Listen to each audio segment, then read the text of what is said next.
Greetings and welcome to the Sports Card Ripping Teacher. First off, congratulations to three good nerds and the Texas Rangers. They await the winner of tonight's Game 7. And Nikki 2 times, what the Kraken, it's Game 7.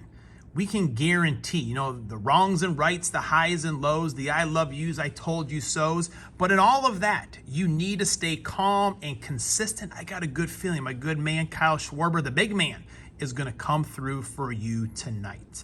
All right, class is in session. Today's lesson is dedicated to the number 47, and that goes to the shooter, Rod Beck. He was a closer for the Chicago Cubs for a couple of years, and the best season was the 1998 playoff chase. Rod Beck, he had a dead arm, but he went out there every day with whatever junk he had to throw, and he was getting people out. That definitely endeared him to Chicago Cub fans. Now, like a lot of Cubs teams, the next year was a bad season, so he was traded to, I think, the Boston, and he eventually had Tommy John surgery.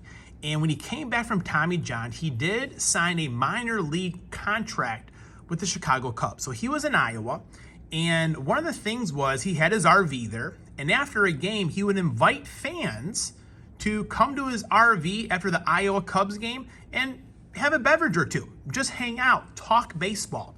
Now, he never came up with Chicago Cubs after that, but he did go to the San Diego Padres when Trevor Hoffman was injured, and he was 20 for 20 in save conversions that year and like a minuscule, like under 2 ERA. I was always glad the shooter had that, one last time in the sun.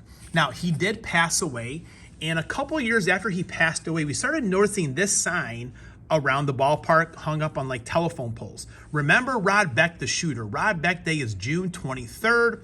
If we don't remember Rod Beck, who will? And we would see these signs around the ballpark where it's telephone poles taped to, paper machines, newspaper machines that is. And that is when Rod Beck passed away. It's also Ryan Sandberg Day as well. So that was kind of cool that they shared that day, but I'll always remember Rod Beck for that 98 playoff push. All right, today we are going Connor Bedard hunting. And I've said before that I do watch hockey, and I'm not great on a lot of the names, so do excuse me there, but there was a time where I watched a lot of hockey, and it was something that I did with my dad. Those like early Hawks teams when it was part of the Norris division.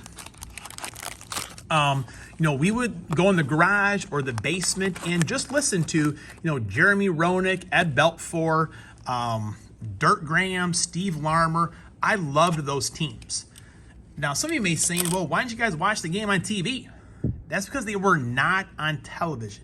The owner, Bill Wirtz, he wanted to make people come down to the United Center.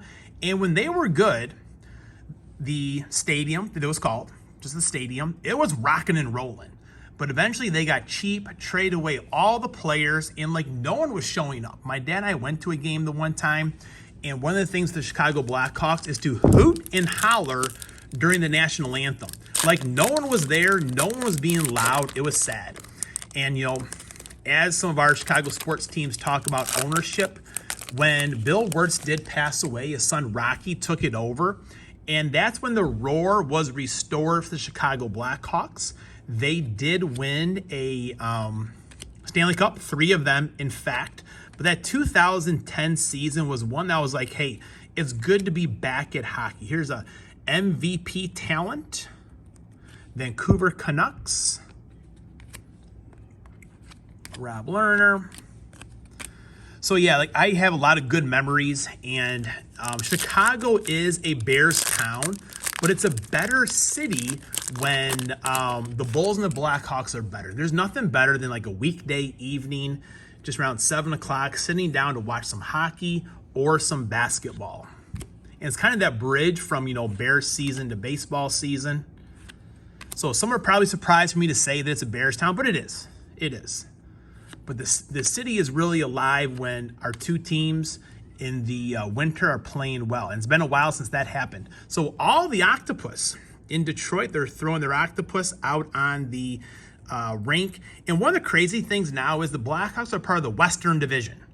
Now, I know a lot of schools don't have maps anymore, but like, what part of the West are the Chicago Hawks in? I like that old Norris division, those battles between the Red Wings and the Blackhawks. Steve Yzerman kind of broke my heart. There's Jonathan Toews right there, the captain. Awesome card right there. That one definitely goes with me. I'll be passing out a lot of these hockey cards to students. We'll see if they even know some of the players. But there's a Connor Bedard autograph in these, and it is a redemption. I believe it goes by the draft picks. He was the #1 overall pick, so I think it'll say, like, you know, #1 overall pick, and then you get that player's autograph, or it could be, you know, the Western, or the first player picked out of the Western Conference, something like that. Another number there. Steven Stamos. All right, so we're gonna go through this box here in 4 different sections. I've seen a lot of people doing the Connor Bedard hunt, and thought, you know, I want to get in on it. And one of the cool things about today is the Frozen Frenzy. Every single hockey team is playing today. All right, what do we got here? Mark Stone. There's the Las Vegas Knights. Star of the Rink, very sharp looking card. And I do know, this MVP series, it was not expensive for this hobby box, $50. Not the greatest cards in the world. That's a pretty sharp insert there. All right, one more pack here today. So I know the Hawks does play Boston today, and they lost to them the first time around. So looking for revenge is what's now called the United Center. MVP, our Columbus Blue Jackets. Well, no Connor Bedard today, folks. I'm pretty happy with this Johnny Toews right here. Classic